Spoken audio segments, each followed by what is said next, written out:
सोचो आपकी बॉडी के अंदर एक सीक्रेट मिनी यूनिवर्सल छुपा हुआ है जिसका किंग सेल है और उसका smart gate keeper plasma membrane होता है और अंदर नॉन स्टॉप काम करते हैं पावरफुल ऑर्गेन्स। तो हेलो दोस्तों, कैसे हो आप लोग? आई होप आप सभी अच्छे होंगे। आज की वीडियो में हम पढ़ेंगे cellular levels of organisation and plasma membrane and cell organelles and transfer of material across plasma membrane. और इसको हम हिंदी और इंग्लिश दोनों लैंग्वेज में अपन देखेंगे, ठीक है। तो ये हमारा एच का थर्ड लेक्चर होने वाला है। अगर आपने इससे पहले लेक्चर वॉच नहीं किया तो आप जाके जरूर वॉच कर लें। चले क्या होता है शेड्यूल लेवल्स ऑफ ऑर्गेनाइजेशन, संगठन के कालर स्तर। ठीक है, इसके क्या क्या स्तर होते हैं अपन इसको पढ़ेंगे। अपन सबसे पहले देखेंगे सेल से। ठीक है, सेल से स्टार्ट करेंगे। सेल को अपन क्या बोलते हैं? कोशिका।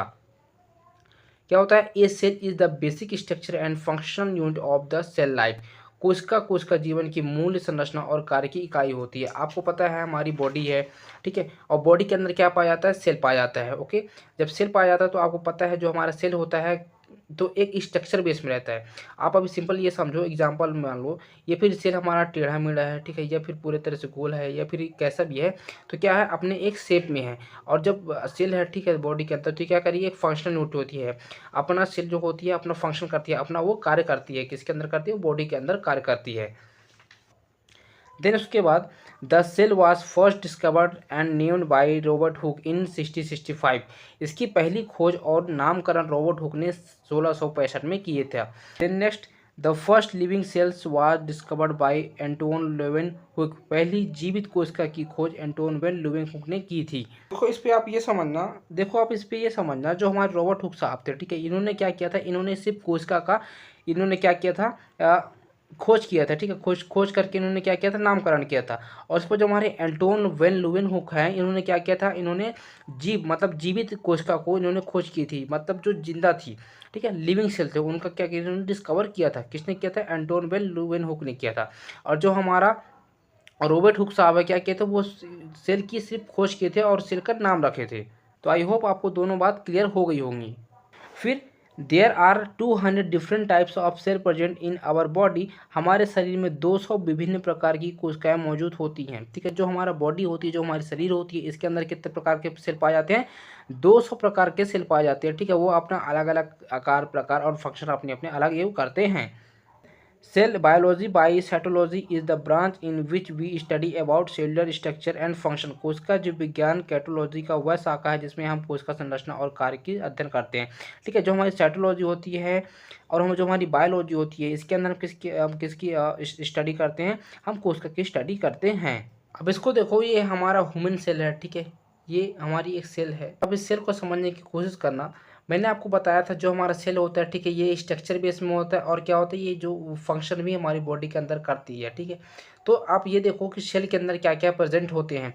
तो आप सबसे पहले इसमें ये देखो, इसमें न्यूक्लियस प्रेजेंट होते हैं, ठीक है। हमारे सेल में न्यूक्लियस प्रेजेंट होते हैं, इसके अंदर डीएनए होता है, ठीक है। डीएनए साइटोप्लाज्म इसके अंदर ही होता है, न्यूक्लियस में पाया जाता है। अब उसके बाद इसको देखो, हमारी जो सेल होती है, ठीक है, सेल के अंदर क्या पाया जाता है? माइटोकॉन्ड्रिया पाया जाती है, इसको पावर हाउस ऑफ सेल भी बोलते हैं। उसके बाद लाइपोसोम्स होती है, ठीक है, ये हमारे लाइपोसोम्स है, जो छोटे छोटे डॉट डॉट दिख रहे हैं, ठीक है, ये साइकिल के अंदर, इसको हम क्या बोलेंगे? लाइपोसोम्स बोलते हैं। फिर राइबोसोम्स होती है। राइबोसोम्स क्या होते हैं? जो दाने दाने दिख रहे हैं, ठीक है, इसको हम राइबोसोम्स बोलते हैं। और उसके बाद स्मूथ एंडोप्लाज्मिक रेटिकुलम होता है, ये हमारे क्या उसमें इससे प्रेजेंट होता है, ठीक है। और ये कहाँ से अटैच होता है? ये डायरेक्ट न्यूक्लियस से अटैच होता है, तो इसको हम क्या बोलते हैं? स्मूथ एंडोप्लाज्मिक रेटिकुलम बोलते हैं, ठीक है। उसके बाद ये देख रहे हैं ना, ठीक है, इसको हम क्या बोलेंगे? इसको गोल्गी अपरेटस बॉडी बोलते हैं, किसकी? सेल की। उसके बाद हमारे ये साइटोप्लाज्म आपको दिख रहा है, ठीक है, इसको हम साइटोप्लाज्म के नाम से जानते हैं। अब आपको बता दिया मेरे क्या होता है? न्यूक्लियस होता है। तो ये हमारे होते हैं बेसिक स्ट्रक्चर ऑफ सेल। क्या होता है हमारा? Parts of cells. कोशिका के प्रकार कितने प्रकार के होते हैं? A cell is the basically divide into two major types. पहला प्लाज्मा मेम्ब्रेन, ठीक है, प्लाज्मा मेम्ब्रेन अलग टॉपिक है, ठीक है। और उसके बाद होता है सेकंड होता है सेल ऑर्गेनेल्स, कोशिका अंगक। तो कोशिका अंगक क्या क्या होते हैं? पहला होता है साइटोप्लाज्म, कोशिका द्रव्य, जो आपको मैंने बताया। उसके बाद होता है एंडोप्लाज्मिक रेटिकुलम, अंत अंत प्रद्वीवी जलिका। सेकेंड थर्ड होता है हमारा राइबोसोम्स। राइबोसोम्स पाया जाता है, गूगली अपरेटस पाई जाती है, ठीक है। फिर माइटोकॉन्ड्रिया, लाइसोसोम्स, फिर न्यूक्लियस। अब प्लाज्मा मेम्ब्रेन देखेंगे, ठीक है, प्लाज्मा झिल्ली। Plasma membrane also no as cell membrane is a thin flexible होते हैं, इलास्टिक बेरियर और आउटर कवरिंग भी इसमें होती है, that separates the internal compounds of the cell from external environment. Plasma झिल्ली, इसमें कोशिका झिल्ली भी कहा जाता है, ठीक है। प्लाज्मा झिल्ली को कोशिका झिल्ली भी कहा जाता है और ये एक पतली, लचीली और प्रत्यक्ष बाहरी परत इसमें होती है, ठीक है। ये एक पतली झिल्ली इसमें पाई जाती है और लचीली और प्रत्यक्ष बाहरी परत भी इसमें पाई जाती है, जो कोशिका के आंतरिक, ठीक है, जो कोशिका के अंदर भाग को बाहरी वातावरण से अलग करती है। It is a selectivity permeable membrane that allow only few substances to pass through it. यह एक चयनात्मक परागरस झिल्ली है जो केवल कुछ ही पदार्थों को अपने से गुजरने देती है, ठीक है। जो परमेबली होती है, ठीक है, एक कोशिका होती है, जैसे ये कोशिका है, ठीक है, कोशिका के ऊपर जैसे परमेबली होती है, ठीक है, इसमें कुछ ही सब्सटेंस जो होती हैं परमेबल से कुछ सब्सटेंस को ही कोशिका अपने अंदर गुजरने देती है। प्लाज्मा मेम्ब्रेन किससे बना होता है? प्रोटीन जो कि 60 से 80% होता है, लिपिड्स होती हैं 20 से 40%, इन बीच 75% पार्ट्स इन फॉस्फोलिपिड्स होते हैं, कार्बोहाइड्रेट्स 1 से 2% में पाया जाता है। जो 75% होते हैं, ठीक है, ये फॉस्फोलिपिड्स के बने होते हैं और कार्बोहाइड्रेट्स जो इसमें होता है 1 से 2% इसमें पाया जाता है। Plasma membrane contains bilayer of phospholipids, phospholipids की परत द्वारा प्लाज्मा झिल्ली की सामग्री। इसको हम आगे स्ट्रक्चर में समझेंगे और अच्छे से। फिर होता है the phospholipids molecules have 2 parts, ठीक है, फॉस्फोलिपिड्स अणुओं के 2 भाग होते हैं। जो प्लाज्मा मेम्ब्रेन होता है, ठीक है, इसमें हेड एंड टेल दोनों होते हैं, ठीक है। हेड हाइड्रोफिलिक, हाइड्रोफिलिक क्या होता है? ये वाटर लविंग होती है, ठीक है, जल स्नेही होती है, यानी ऐसे पदार्थ जो अणु को पानी की ओर आकर्षित होते हैं और पानी में आसानी से घुल जाते हैं। यह पानी के साथ अच्छी तरह क्रिया करते हैं, जैसे नमक हो गया, शक्कर हो गया और कई प्रोटीन है, ठीक है। तो ये दोस्तों इसको अगर हम समझे 2 पार्ट्स में अगर समझे, ठीक है। हाइड्रो का मतलब क्या होता है? हाइड्रो का मतलब होता है पानी और फिलिक का मतलब होता है लव, वाटर लविंग। ये प्लाज्मा मेम्ब्रेन का दोस्तों कुछ इस तरह स्ट्रक्चर होता है। उसके बाद देखेंगे हाइड्रोफोबिक या लाइपोफिलिक, ठीक है। हाइड्रोफोबिक क्या होता है? जो कि पानी से डरता है, ठीक है।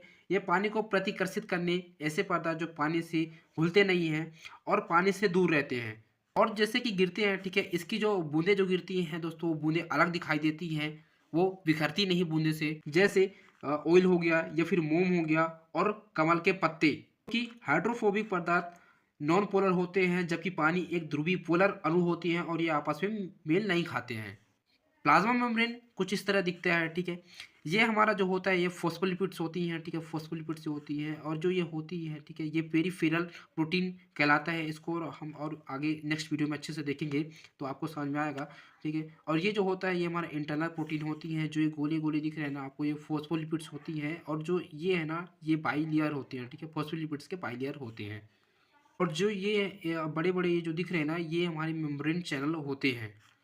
फंक्शन ऑफ प्लाज्मा मेम्ब्रेन, ठीक है, प्लाज्मा झिल्ली का कार्य क्या होता है? प्रोटीन ऑफ सेल, कोशिका का प्रोटीन, ठीक है, ये क्या होती है? कोशिका का प्रोटीन होता है। Act as barriers to separate cell internal environment from external organise, आंतरिक वातावरण की बाहरी जीवों से अलग करने वाली बाधा को रूप में कार्य करती हैं। ये आंतरिक वातावरण होती है, जो हमारी इंटरनल इन्वायरमेंट होती है, जो हमारी अंदर की इन्वायरमेंट होती है, वो बाहरी जीव, ठीक है, बाहरी जीव से अलग करने का करने वाली बाधाएं के रूप में कार्य करती हैं। जो हमारी जो बाहरी जीव होती है, जो हमारी एक्सटर्नल लिविंग्स होती हैं, ठीक है, उससे अलग करने का कार्य करती हैं। होता है give a specific soap of cells, regulate and control movement of substance, जो पदार्थ होती हैं, ठीक है, जो हमारी सब्सटेंस होती है, सब्सटेंस की आवाजाही मतलब ऐसे समझो आना और जाना को विनियमित और नियंत्रित करती है। फिर होता है prevents movements of other substance that's can be harmful for sale, वर्तमान क्षण में ऐसा पदार्थ जो कोशिकाओं के लिए हानिकारक हो सकता है, ठीक है। अब देखेंगे सेल ऑर्गेनेल्स, कोशिका अंगक, ठीक है। इसके अब कोशिका अंगक क्या क्या होते हैं? पहला होता है साइटोप्लाज्म, कोशिका द्रव्य। It is a gate like substance present in the whole cell from nucleus to plasma membrane, ठीक है। ये एक ऐसा पदार्थ है, साइटोप्लाज्म जो होता है, ठीक है, ये एक ऐसा सब्सटेंस है जो नाभिक से लेकर, ठीक है, जो होती है न्यूक्लियस से होती है, जो न्यूक्लियस से लेकर प्लाज्मा झिल्ली तक थोक में मौजूद होते हैं। आप ये डायग्राम में देखो, जो हमारी साइटोप्लाज्मा होती है, ठीक है, ये हमारी थोक में मतलब कि एक ग्रुप में होती है, जो कि हमारे न्यूक्लियस से यहाँ तक जो प्रेजेंट होती हैं, ठीक है। ये छोटे छोटे जो आपको पोर दिख रहे हैं, ठीक है, ये दोस्तों ये ग्रुप में है, ठीक है, ग्रुप में होते हैं, इसको हम साइटोप्लाज्म कहते हैं। फिर होता है the fluid proteins of cytoplasm in which others the organelles, ribosomes, mitochondria etc are suspended is called cytosols of intracellular fluid, ठीक है। कोशिका प्लाज्मा का वह भाग जिसमें अन्य कोशिका है, ठीक है, जो कोशिका जो प्लाज्मा होती है, ठीक है, मतलब प्लाज्मा मेम्ब्रेन का वह भाग, ठीक है, जिसमें अन्य कोशिका जैसे राइबोसोम्स और माइटोकॉन्ड्रिया निलंबित रहते हैं और उसे साइटोसोल कहा जाता है, जो अंत कोशिका द्रव्य है। फिर होता है cytosol contents water 70-90% iron amino acid protein lipids different inorganic substance and salt, ठीक है। साइटोसोल्स में 60 से 70% पानी होता है, ठीक है, इसमें लौह और अमीनो एसिड प्रोटीन लिपिड विभिन्न अकार्बनिक पदार्थ जैसे नमक मौजूद होते हैं। जो हमारी जो साइटोसोल होती है, ठीक है, इसमें दोस्तों 60 से 70% इसमें पानी प्रेजेंट होती है, ठीक है, इसमें लौह भी प्रेजेंट होती है और अमीनो एसिड प्रोटीन और हमारी लिपिड्स भी इसमें प्रेजेंट होती है और विभिन्न प्रकार के अकार्बनिक पदार्थ और नमक भी इसमें मौजूद होते हैं। अब देखेंगे राइबोसोम्स, ठीक है, ribosomes these are tiny granules composed of RNA protein. ये आरएनए प्रोटीन से बने छोटे छोटे कण होते हैं। आप इस डायग्राम में देखो जो हमारी राइबोसोम्स होती है, ठीक है, ये छोटे छोटे कण से मिलकर बनी होती है, ठीक है, ribosome they synthesis protein from amino acid using RNA and here they are also no as factory और प्रोटीन्स, ठीक है, आरएनए का उपयोग करके अमीनो एसिड से प्रोटीन का संश्लेषण करने वाला इस प्रकार को प्रोटीन फैक्ट्री के नाम भी से भी जाना जाता है, ठीक है। अब देखेंगे एंडोप्लाज्मिक रेटिकुलम, ठीक है, endoplasmic reticulum is a network of membrane, ठीक है, नेटवर्क होता है मेम्ब्रेन का और ये अटैच्ड होता है किसके साथ अटैच होता है, न्यूक्लियस के साथ अटैच होता है। Help in the transport of materials, ठीक है, सेल ऑर्गेनेल्स। अब इसको देखो जो हमारा होता है एंडोप्लाज्मिक होता है, ठीक है, ये हमारे न्यूक्लियस से हमारे अटैच होता है, ठीक है, ये हमारा न्यूक्लियस हो गया और ये हमारे न्यूक्लियस से अटैच होता है। हेल्पर होता है ट्रांसप्रोटीन के, ठीक है, ये हमारा न्यूक्लियस हो गया। रॉ एंडोक्राइन हो गया, ठीक है, ये होती है हमारी एंडोक्राइन हो गया, रॉ एंडोक्राइन हो गया। फिर इसमें होती है स्मूथ एंडोक्राइन रेटिकुलम भी जो। अब देखेंगे Golgi apparatus, Golgi body and Golgi complex, ठीक है, उपकरण और पिंड और परिसर। It is the present here the nucleus, ये नाभिक मौजूद होते हैं। The protein move from endoplasmic reticulum to Golgi apparatus. आप इस डायग्राम में देखो जो गोल्गी अपरेटस होती है, ठीक है, ये जो नाभिक से, ठीक है, नाभिक के पास होती है, प्रेजेंट होती है या फिर ये नाभि में ही होती है। अब देखेंगे माइटोकॉन्ड्रिया, ठीक है, it's also no as power house of cell. इसे कोशिका का पावर हाउस भी कहा जाता है। ये हमारे सेल में दोस्तों यहाँ ये प्रेजेंट होती है, माइटोकॉन्ड्रिया होती है, ठीक है। आप इसको ध्यान से देखो तो सबसे बड़ा सब्सटेंस जो होती है, ठीक है, यही हमको दिखाई दे रहा है। ये दोस्तों ये पावर हाउस होता है सेल का, जो कि सेल के साइड में प्रेजेंट होती है और it's consist of two membrane brown substance, ठीक है, ये दो झिल्लियों से घिरी संरचना का उपकरण बनता है, ठीक है। आउटर मेम्ब्रेन जो कि स्मूथ होती है, ठीक है, बाहरी झिल्ली, और उसके बाद दोस्तों होती है इनर मेम्ब्रेन, ठीक है, फोल्डेड भीतरी झिल्ली। आप इस पर देखो जो हमारी माइटोकॉन्ड्रिया होती है, ठीक है, इसमें दो लेयर होती है, ठीक है, एक फर्स्ट लेयर ये होगी, सेकंड लेयर है दोस्तों ये होगी, ठीक है। जो हमारी जो फर्स्ट लेयर होती है, ठीक है, ये हमारी स्मूथली होती है, ठीक है, और चिकना होता है। और जो इसकी नीचे वाली जो हमारी लेयर होती है, ठीक है, ये जो होती है फोल्डेड है, ठीक है, मुड़ा जैसे आपको ये दिख रहा होगा, ठीक है, ये हमारी फोल्डेड होती है, इसको हम बोलते हैं तह बोलते हैं Hindi. They perform cellular respiration and during this process energy is released which is used to perform ATP and this ATP is utilized used by cell for performing various activities, ठीक है। हिंदी में देखें कोशिका श्वसन क्रिया करती है और इस प्रक्रिया के दौरान ऊर्जा मुक्त होती है जिसकी उपयोग एटीपी बनाने के लिए किया जाता है। इस एटीपी का उपयोग कोशिका द्रव गतिविधियों को करने में किया जाता है, ठीक। जो हमारी कोशिका होती है, ठीक है, ये श्वसन क्रिया करती है, सांस लेने का काम करती है और जो सांस लेने के दौरान जो हमारी ऊर्जा जो मुक्त होती है इसके उपयोग से हम एटीपी बनाने में किया जाता है, ठीक है। और एटीपी बनाने का उपयोग कोशिका द्रव गतिविधि को करने के लिए किया जाता है। आप डायग्राम देखो तो इस तरह दिखता है, ठीक है, outer membrane then inner membrane, ठीक है, इसमें दो प्रकार के मेम्ब्रेन पाए जाते हैं। क्योंकि हमारी आउटर मेम्ब्रेन होती है, ठीक है, ये चिकनी होती है और जो हमारी इनर मेम्ब्रेन होती है फोल्डेड होती है, ठीक है, ये मुड़ा जैसे दिखता है ये। इसके बाद होता है लाइबोसोम, ठीक है, लायोसोम्स देयर मेम्ब्रेन ब्राउन structure filled with digestive enzyme. ये झिल्ली से घिरी संरचनाएं हैं जो पाचक एंजाइमों से भरी होती हैं। It help to clear cell by digestive frozen materials and damage cells organs, ठीक है। ये बाहरी पदार्थ और क्षतिग्रस्त कोशिकांगों को पचाकर कोशिका को साफ करने में मदद करती है। जो हमारी कोशिकाएं होती हैं, जो हमारी सेल्स होती हैं, ठीक है, ये क्या करते हैं, जो बाहरी पदार्थ होते हैं, जो एक्सटर्नल सब्सटेंसेस होते हैं और जो क्षतिग्रस्त जो बिखरी हुई जो कोशिकाएं होती है, ठीक है, इसको पचाकर कोशिका को साफ करने में मदद करती है। अगर हम साइटोक्रोम्स को अगर हम साइटोसोम्स अगर हम अगर हम लाइसोसोम्स को अगर जूम करके देखें तो ऐसे दिखता है, ठीक है। लाइसोसोम हमारा कुछ इस तरह के स्ट्रक्चर होता है जो कि एक कोशिका झिल्ली से घिरी होती है, ठीक है। ये पतली झिल्ली से घिरी होती है, संरचना से घिरी होती है। इसके जो बाहर की जो परत होती है, ठीक है, इसको मेम्ब्रेन बोलते हैं, और जो अंदर की जो पोर होती हैं इनको हम हाइड्रोलाइटिक बोलते हैं। अब देखेंगे न्यूक्लियस, ठीक है, नाभिक। This nucleus is generally spherical और oval in shape and it is this largest structure of the cell. It also known of brain as brain of the cells, ठीक है। यह केंद्र गोलाकार या अंडाकार आकार का होता है और ये कोशिका की सबसे बड़ी संरचना है। इसे कोशिका का मस्तिष्क भी कहा जाता है। जो न्यूक्लियस होता है दोस्तों, ये दो प्रकार से पाया जाता है, ठीक है। पहला तो ये गोलाकार भी हो सकता है, या फिर दोस्तों ये अंडा के आकार का भी पाया जाता है। कोशिका की जो होती है सबसे बड़ी संरचना है, ठीक है, और इसे कोशिका का मस्तिष्क भी बोला जाता है। आप इस डायग्राम में देखो, जो हमारा न्यूक्लियस है, ठीक है, ये बीच में हमारी प्रेजेंट होती है, ठीक है। ये कोशिका का, इसको ब्रेन बोला जाता है, मस्तिष्क बोला जाता है। और ये दो प्रकार से पाया जाता है, ठीक है। ये गोला प्रकार भी पाया जाता है, या फिर अंडे के आकार का भी ये पाया जाता है, जिसको हम न्यूक्लियस बोलते हैं। फिर होता है it compound of two parts, ठीक है। जो हमारा न्यूक्लियस होते हैं दो प्रकार से होते हैं। पहला होता है न्यूक्लियर मेम्ब्रेन, न्यूक्लियोप्लाज्म, परमाणु झिल्ली या परमाणु आवरण, ठीक है, न्यूक्लियोप्लाज्म। ये सब को विस्तार से हम देखते हैं। पहला होता है न्यूक्लियर मेम्ब्रेन, ठीक है, परमाणु झिल्ली या परमाणु आवरण। It separates nucleus of cytoplasm, ठीक है। यह केंद्र को कोशिका द्रव से अलग करता है। इस पे देखो, जो हमारा न्यूक्लियस होता है, ठीक है, न्यूक्लियस और न्यूक्लियस जो होता है, ठीक है, ये हमारे साइटोक्रोम से ये दूर करता है। साइटोप्लाज्म होती है यहीं तक होती है, और जो न्यूक्लियस होती है यहाँ तक। जो हमारी न्यूक्लियस होती है, इसको अभी ये बॉन्ड हो गए और ये न्यूक्लियस के अंदर ही आता है। साइटोप्लाज्म को ये दूर करता है। छोटे पोर दिख रहे हैं, ठीक है, ये साइटोप्लाज्म कहलाता है। It contains pore space that permits transfer of materials, ठीक है, cytoplasm and nucleoplasm. Nucleoplasm. It is fluid ground substances covered by nuclear envelope. It contains nucleus and chromatin fibres material. इसको जूम करके देखें तो कुछ इस तरह दिखता है। इसको आप देखो, जो हमारे ऊपर की जो परतें होती है, जो न्यूक्लियस होती है, ठीक है, ऊपर की परतें बोलते हैं न्यूक्लियर इनलोप, ठीक है।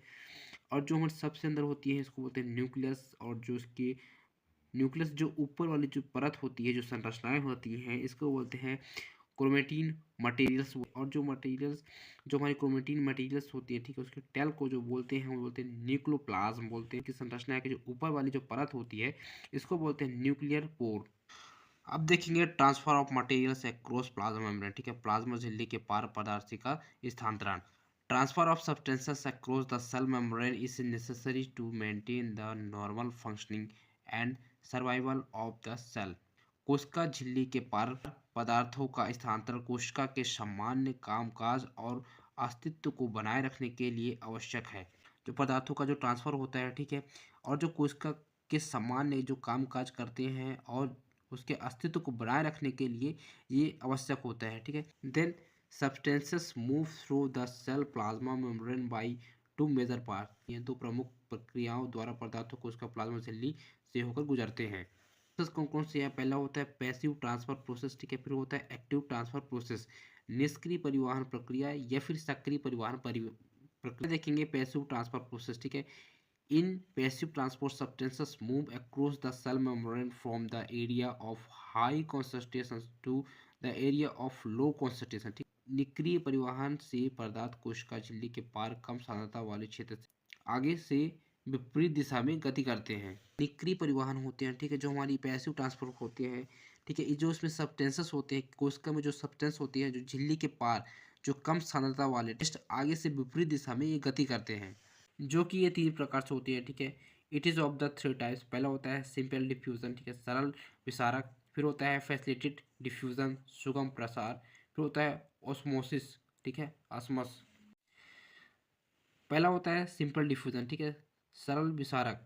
इन simple diffusion substances simply moves across cell membrane from the area high concentration to the area of lower concentration carrier protein, ठीक है। सरल विसरण में पदार्थ कोशिका झिल्ली के पार उच्च सांद्रता वाले क्षेत्र से कम सांद्रता वाले क्षेत्र की ओर वाहक प्रोटीन द्वारा गति करता है। जो हमारे सरल विसरण में जो कोशिका होती है, ठीक है, जो सब्सटेंसेस होती हैं, जो हमारी जो कोशिका जो झिल्ली होती है, ठीक है, झिल्ली के जो पार के उच्च जो सांद्रता वाले क्षेत्र होते हैं, जो कि हाई कॉन्सेंट्रेशन वाले जो क्षेत्र होते हैं, एरिया होते हैं, एरिया से कम कॉन्सेंट्रेशन वाले क्षेत्र की ओर ये वाहक करते हैं, ठीक है, मतलब कि जाते हैं, वो भी प्रोटीन द्वारा जो गति करता है। जैसे कि आप डायग्राम में समझो, जो हमारा हाई कॉन्सेंट्रेशन होता है, ठीक है, जो हमारी प्लाज्मा मेम्ब्रेन है इससे जो वाहक करती है, ठीक है, इससे जो जाती है प्रोटीन के साथ जाती है वो लो कॉन्सेंट्रेशन की ओर जाती है। सेकेंड होता है फैसिलिटेड डिफ्यूजन, ठीक है, सुविधा विषण।